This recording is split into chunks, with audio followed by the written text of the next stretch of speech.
कि दिल्ली के जो ये जो दंगे हुए थे 2020 के, उनको अमित शाह जी, क्योंकि वो दिल्ली पुलिस के इंचार्ज मिनिस्टर हैं और आरएसएस और बीजेपी के दूसरे सीनियर लीडर्स के इशारे पर कपिल मिश्रा साहब द्वारा और उनके अलावा जो दूसरे आरएसएस और बीजेपी के कार्यकर्ता थे और डीसीपी सूर्या और दूसरे बहुत सारे पुलिस के अधिकारियों के साथ मिलकर ये हमले कराए गए थे CANRC का पीसफुल प्रोटेस्ट कर रहे लोगों के खिलाफ ऊपर हमले कराए थे। कपिल मिश्रा जी उसको लीड कर रहे थे।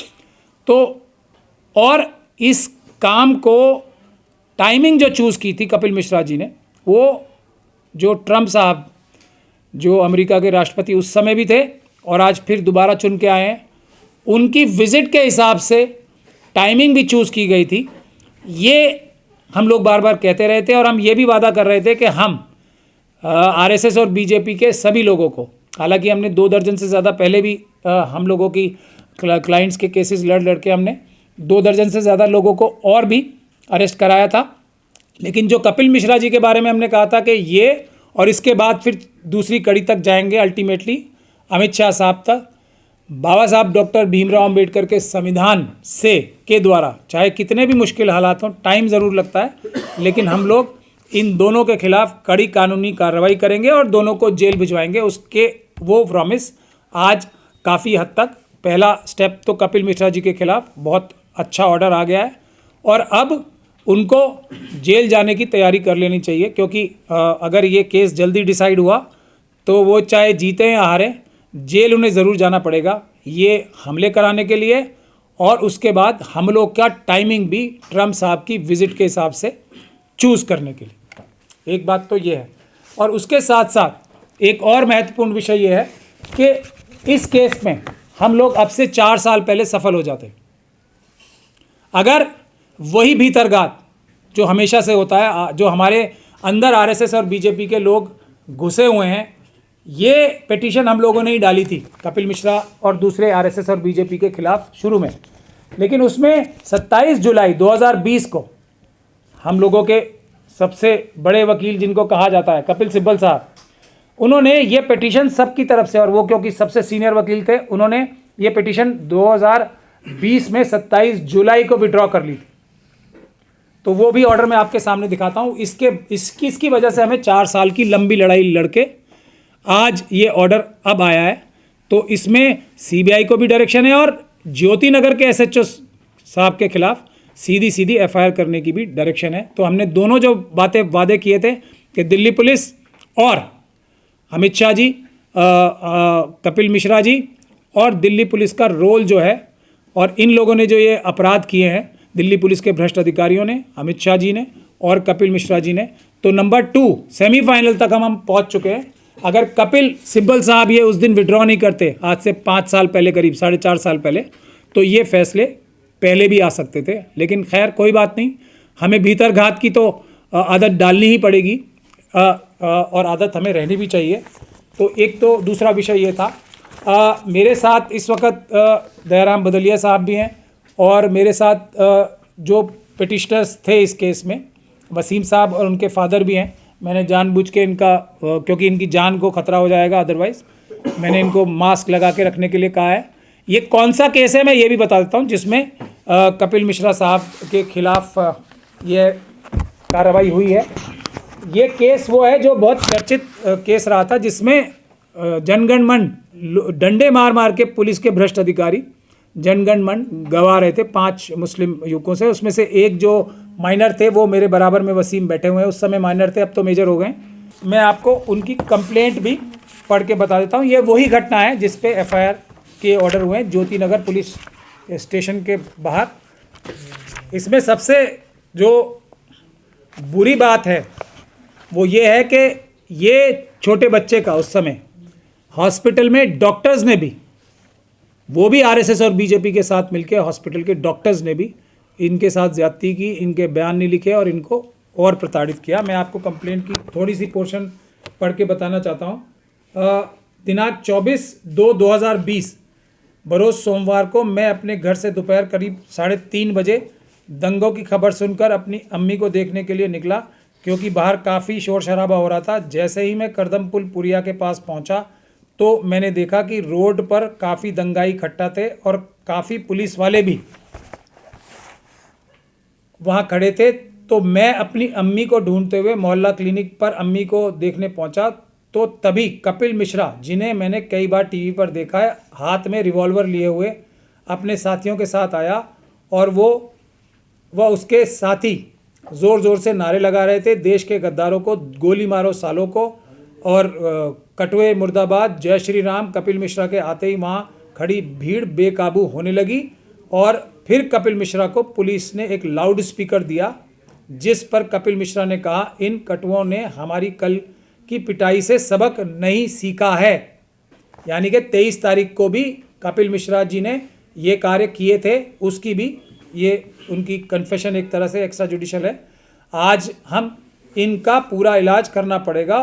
फिर वह बोला, भाइयों पुलिस हमारे साथ है, और फिर माइक पर नारे लगाए देश के गद्दारों को, और उसके साथी बोले गोली मारो सालों को। और फिर कपिल मिश्रा ने प्रदर्शनकारियों पर कई गोलियां दागी और उसके साथियों ने वह दंगाई, जिनको में से कुछ को मैं सामने आने पर पहचान सकता हूं, ने पत्थर, गोली, पेट्रोल बम इत्यादि प्रदर्शनकारियों पर फेंकने शुरू कर दिया। मैं पूरी कंप्लेंट नहीं पढ़ के सुना रहा हूं, लेकिन इसमें महत्वपूर्ण बात यह है कि कपिल मिश्रा जी का रोल तो मैंने आपको पढ़ के सुना ही दिया। पुलिस के एसएचओ जो है, उनके खिलाफ ये एफआईआर का ऑर्डर ही हुआ है। इस ऑर्डर में यह भी बोला गया है कि जो कपिल मिश्रा हैं उनके खिलाफ भी पुलिस ने कोई इन्वेस्टिगेशन नहीं की, और एक सीबीआई में जो उनके खिलाफ एफआईआर दर्ज हुई है, एक पहली इसी केस में इसमें एक व्यक्ति मर भी गया था, तो उसमें भी ये महत्वपूर्ण, उस केस में भी सीबीआई के गवाह हैं। तो अब कपिल मिश्रा जी को सबसे ज़्यादा ध्यान अब इस चीज़ की तरफ देना चाहिए कि कैसे वो अपने जो उन्होंने अपराध किए थे उसकी जवाबदेही भारत के संविधान को, भारत की जनता को देने के लिए तैयार रहें। मैं अब दो बातें कह के अपनी बात समाप्त करना चाहूँगा। ओवैसी साहब ने ये दंगों के दो जो मजलूम हैं, मासूम हैं, उनको टिकट देके अपना तो बहुत फ़ायदा उठा लिया उनसे। अगर ये दोनों इंडिपेंडेंट लड़ते तो हम जैसे सारे लोग जाके भी उनकी मदद करते, लेकिन ओवैसी साहब ने उनको ये झूठा वादा करके कि तुम्हें वोट मिलने से बरी होने में मौका मिलेगा, बरी होने का मौका मिलेगा, उन दोनों मजलूमों को एक तरीके से फंसाया है। और दूसरा ये भी काम किया है कि अमित शाह जी और के द्वारा दिल्ली पुलिस से के जो भ्रष्ट अधिकारी हैं उनके साथ मिलके भी इनकी कैंपेनिंग में भी मदद करा रहे हैं ये हमारे ओवैसी साहब, और उसके अलावा भी बहुत सारी चीज़ों में अभी तो बहुत सब्ज़ बाग इनको दिखा रहे हैं, लेकिन जैसे ही ये चुनाव ख़त्म होगा वो फिर इन्हें भूल जाएंगे, फिर ये जिम्मेदारी वापस हम जैसे लोगों के कंधे पे आ जाएगी। तो मैं ओवैसी साहब से ये कहना चाहता हूँ कि आपने इनको टिकट दिया, अब क्या इनकी कानूनी मदद भी करोगे आप 5 तारीख के बाद? एक तो बैरिस्टर हो आप, तो ये गुजारिश करना चाहता हूँ मैं कि आप 5 तारीख के बाद आएँ। जो आपने पैसे आज तक कमाए हैं उसमें से कुछ हिस्सा वकीलों को भी दें, मुझे नहीं, मैं तो प्रो बोनो करूँगा ये सारे केसेस, और वकील वहाँ कर रहे हैं तो इनकी मदद वैसे करें कानूनी, और आप खुद भी पेश हों, बैरिस्टर साहब हैं। एक उससे भी महत्वपूर्ण विषय एक और है कि हाथरस की बच्ची के लिए भी जो हमारे बड़े बड़े नेता गए थे, उनसे भी मैं गुजारिश करूँगा, इस देश का सबसे विभत्स rape and murder case Hathras की बच्ची का हुआ था, उसमें आके सभी लोगों को बड़ा आंदोलन छेड़ना पड़ेगा। वो परिवार आज भी बंधक बन के रह रहा है, उनकी जान को आज भी खतरा है, और सरकारें दोनों, डबल इंजन की सरकार उनके ऊपर पूरा दबाव आज भी बना रही है। तो मैं जो हमारे अम्बेडकरवादी नेता भी हैं उनसे भी गुजारिश कहूँगा कि बहुत बड़े बड़े जलसे जुलूस तो कर रहे हैं, लेकिन आके क्या कानूनी मदद भी करेंगे इन लोगों की, क्या आंदोलन करेंगे? तो मैं बदलिया साहब, अब हमारे जो आखिरी काम हमारा बचा है वो 2 चीज़ें बच गई हैं। एक तो आप वादे का अमित शाह जी को भी इन केसेस में कानून की जो प्रक्रिया है उसमें लाना संवैधानिक रूप से, और अमित शाह जी को भी अपने जो किए हैं उन्होंने कारनामे, जिसमें सबसे बड़ा कारनामा जो उनका लेटेस्ट है वो बाबा साहब डॉक्टर भीमराव अंबेडकर की बेइज्जती करना था पार्लियामेंट में, उसका भी हिसाब किताब देने के लिए तैयार रहना चाहिए। हमने उसकी भी पिटीशन डाल दी है, तो अंबेडकरवादी सब कमर कस लें, तैयार हो जाएं, और हम लोगों को अब जीत हमारे सामने है। बाबा साहब का संविधान जीतेगा, मनुस्मृति नहीं जीतेगी। दिल्ली 2020 दिल्ली के दंगों के बारे में बनाकर जो अमित मालवीय जी हैं उन्होंने ट्वीट किया, भारतीय जनता पार्टी और आरएसएस को फ़ायदा पहुंचाने के लिए दिल्ली दंगों की एक बहुत ही जिसको कहते हैं आपस में लड़ाई कराने वाली और मुस्लिम समाज को एक तरीके से पूरी तरीके से बुरा बताने वाली फिल्म बनाई थी।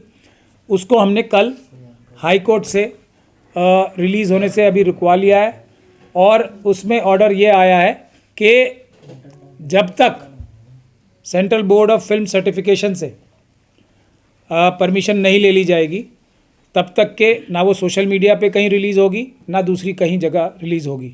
लेकिन उसमें भी जो आरएसएस के एजेंट्स हैं उन्होंने एक शर्जील इमाम के नाम से भी पिटीशन लगा दी, ताकि फिर वही जो कम्युनल सिचुएशन आरएसएस और बीजेपी करना चाहती है उसको फ़ायदा पहुंचाया जा सके। और नतीजा ये हुआ कि सारा जो पिटीशन लगाई गई थी और सारा जो केस किया गया था, सबसे पहले हमने किया था, सब कुछ तैयारी भी हमने की थी।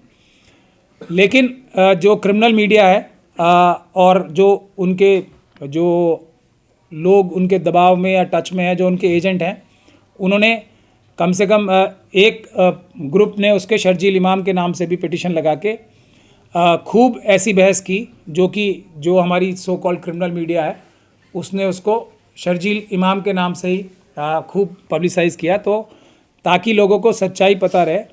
उसमें भी जो पिटिशनर्स थे, हम लोगों ने जो पिटिशन लगाए थे, उसमें से ऐसे लोग थे कि जिनके एक के पिताजी की हत्या की गई थी और एक की माताजी को ज़िंदा जलाया गया था, उन लोगों के नाम से पिटिशन की थी।